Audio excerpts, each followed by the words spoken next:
Olá, boa noite. Está no ar o ND, que hoje vai falar sobre política. E o nosso bate-papo é com a deputada federal pelo PSB, Rosana Vale.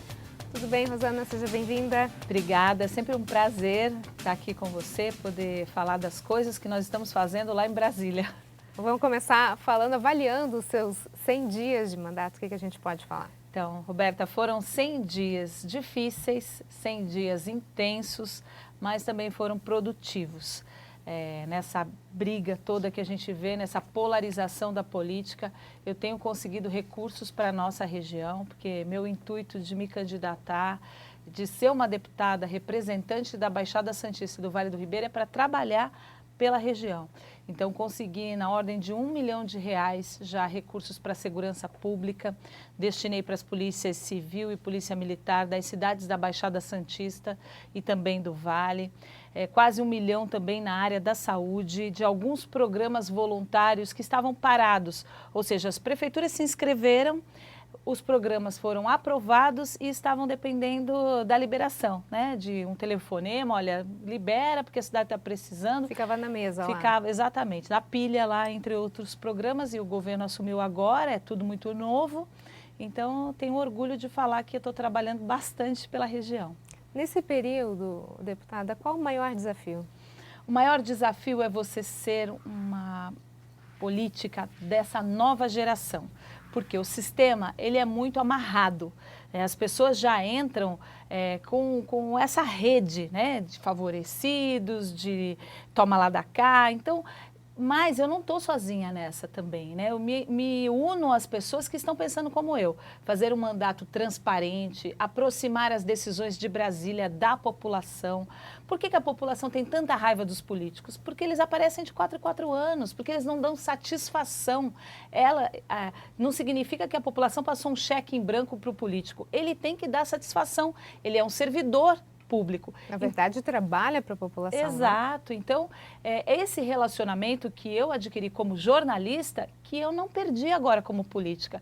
Eu sei que eu tenho a obrigação de todo dia acordar, fazer um bom trabalho e explicar o que eu estou fazendo, para que essas pessoas que falam mal, uma hora, elas vão acabar se distanciando, porque vão ver que eu estou trabalhando, né? Eu sei que não dá para agradar a todos, mas uma coisa é você não concordar com algum posicionamento meu.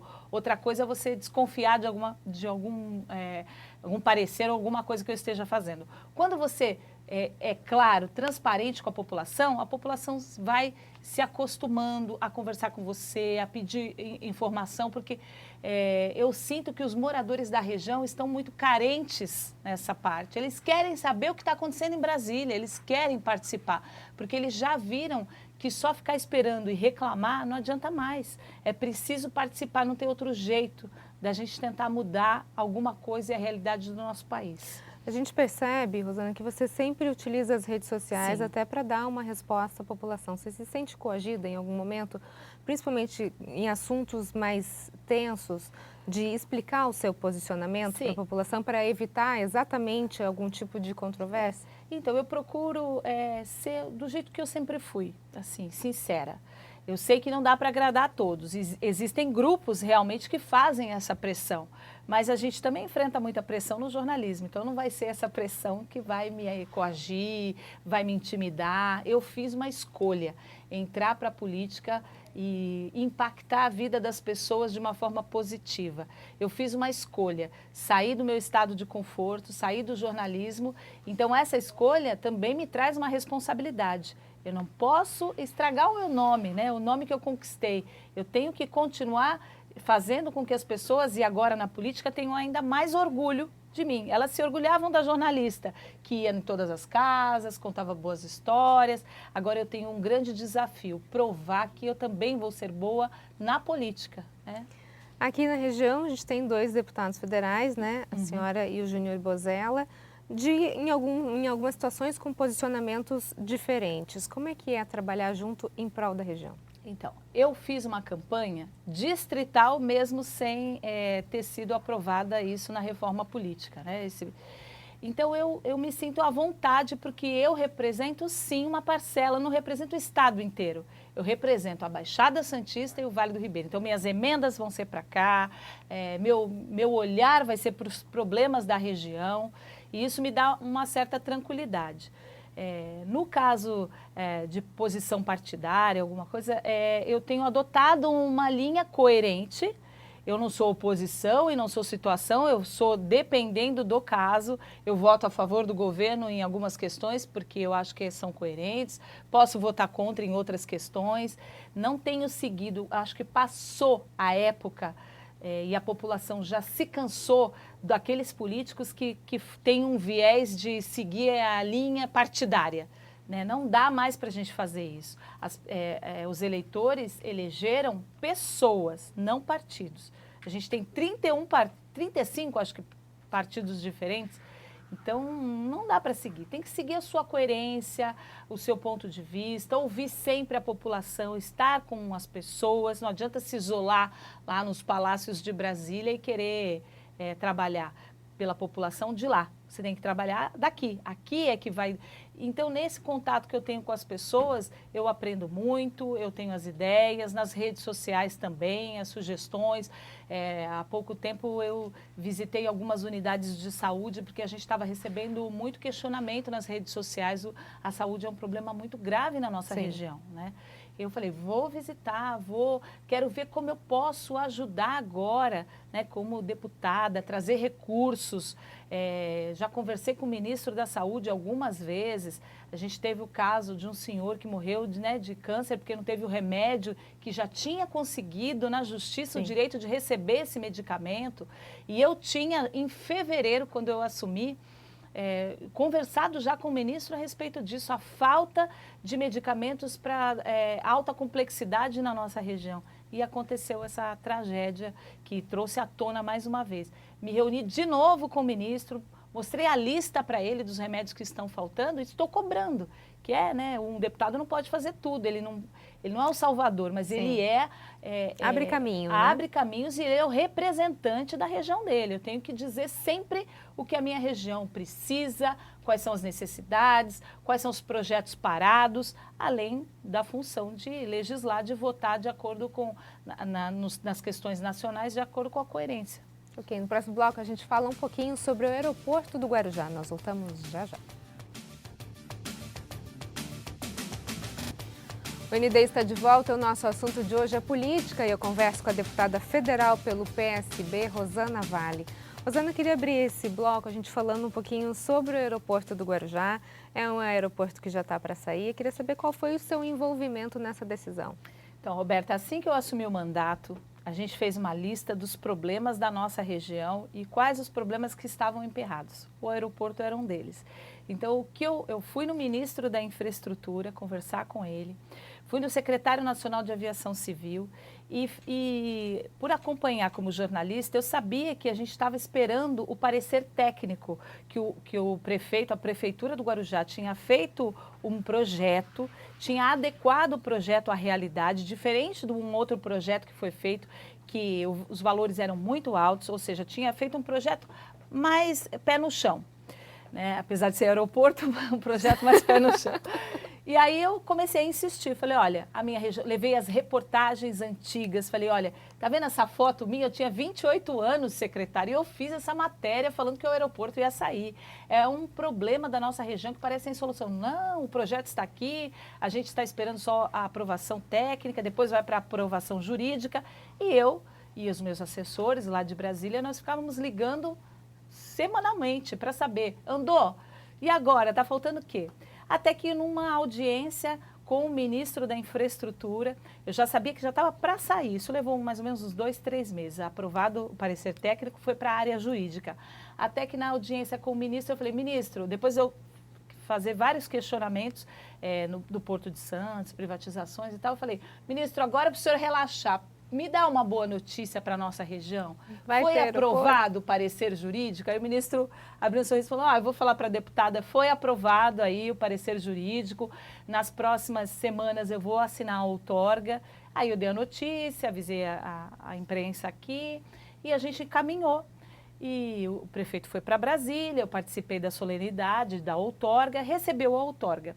Qual é o próximo passo? O prefeito vai fazer o edital para que as empresas, né, interessadas em fazer a infraestrutura participem da licitação. Participem da licitação.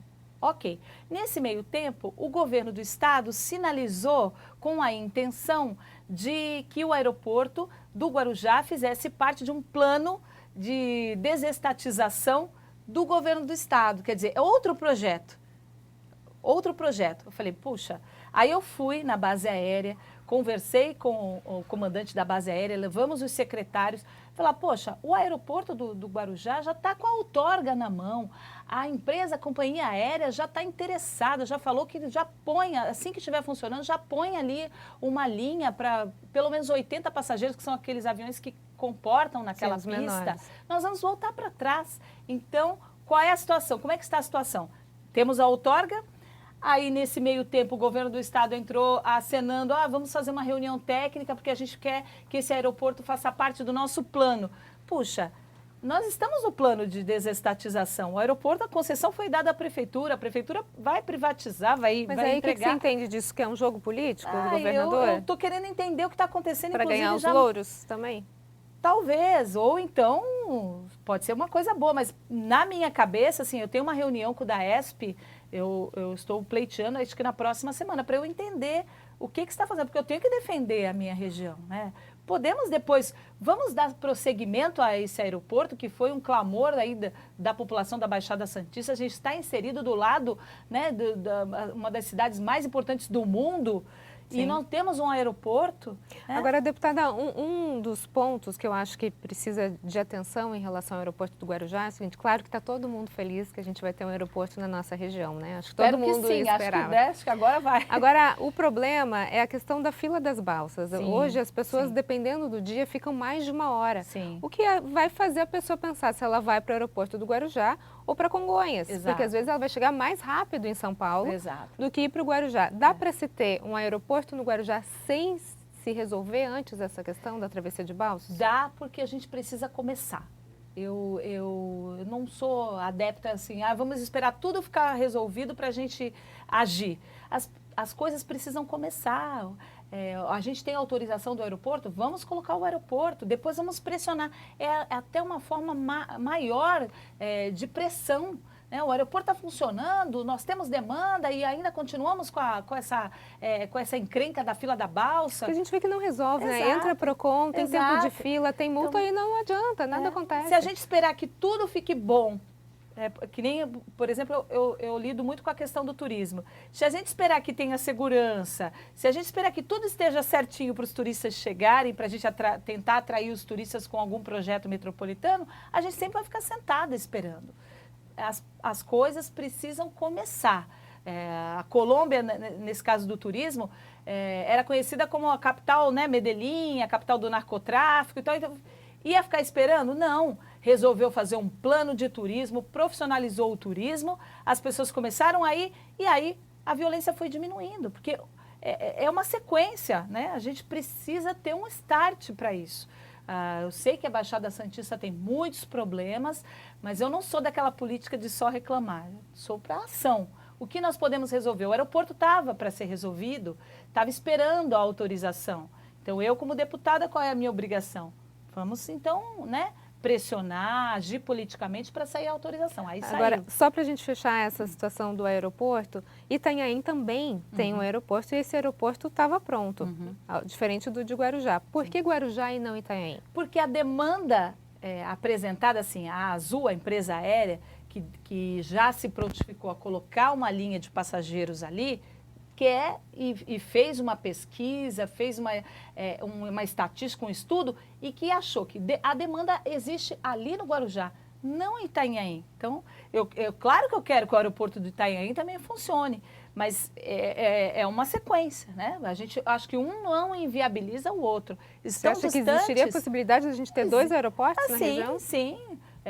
Encontrar outro nicho de cargas. A gente tem o Andaraguá, na Praia Grande, que também quer ser um aeroporto metropolitano, numa dimensão ainda maior, mas de carga. A região precisa crescer. um não inviabiliza o outro. Já participei de vários seminários falando isso, inclusive, né? Não vamos ficar brigando se vai ser no Guarujá ou se vai ser em Itaim. Vamos resolver um que já está perto de ganhar essa concessão e agora ganhou. Vamos depois trabalhar pelo outro.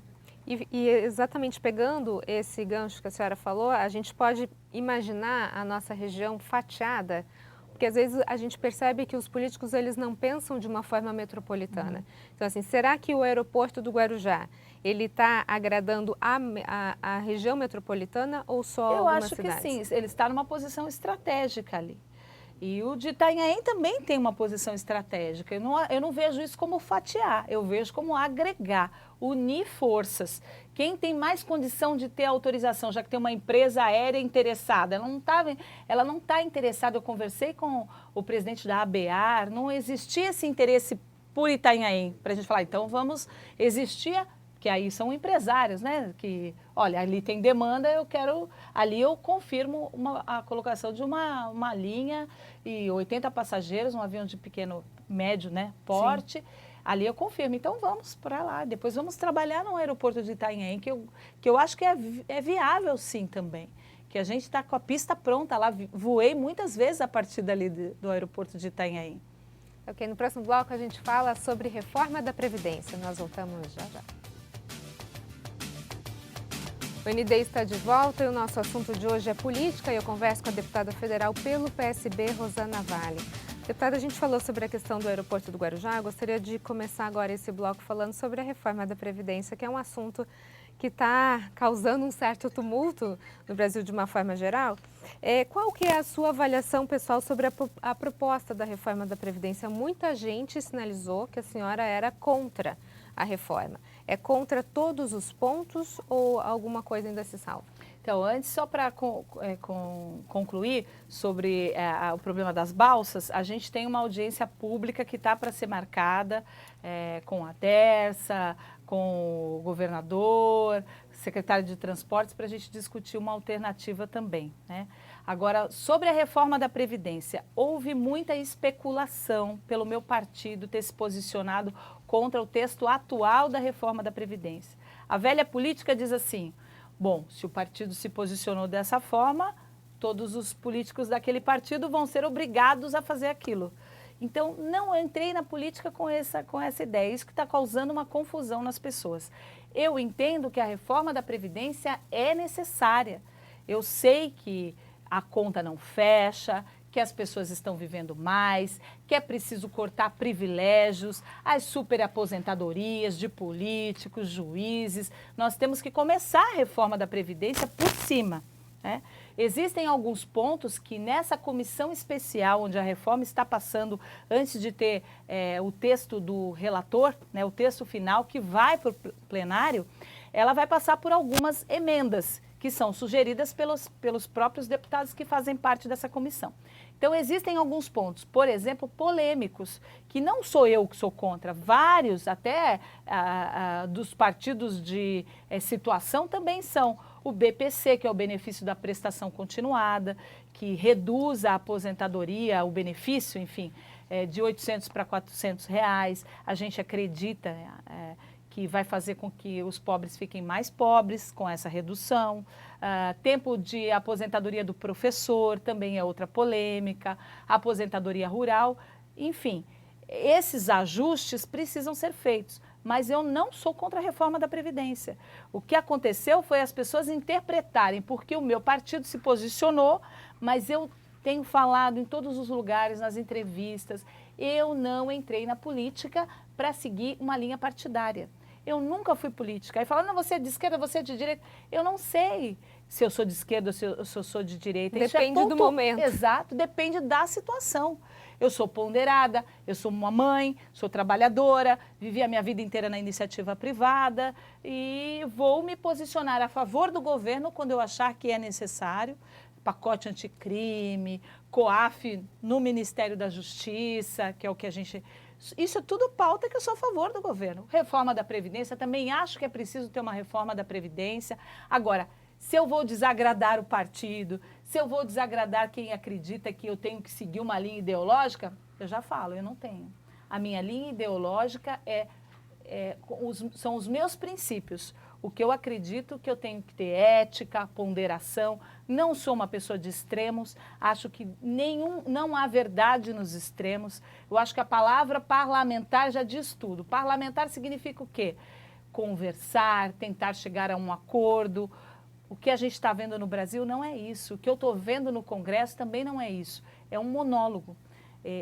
Pessoas... uma disputa de poder, né? Quem manda? O presidente, o Congresso? Exato. Enfim. São disputas de poder e as pessoas que não querem mudar 1 milímetro das suas posições, que acham que quem não tem a visão da sua janela é o lado mal da história, e não é assim. Eu estou lá para ser convencida do contrário em muitas situações, mudar de opinião quando eu for convencida de que, né, o meu foco é o bem da minha região, o bem do meu país. Eu quero que o país ande, meus filhos estudam aqui, vão morar aqui, não quero que eles saiam do país.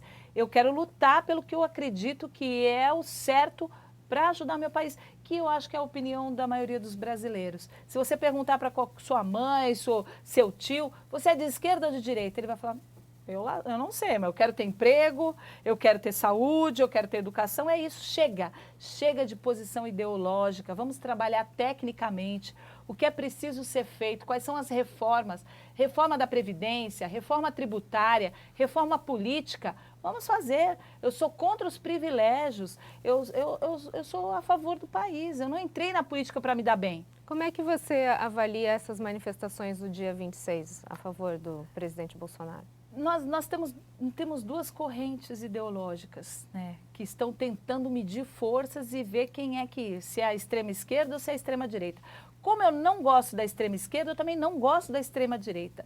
Não vejo a chance do país avançar dessa forma.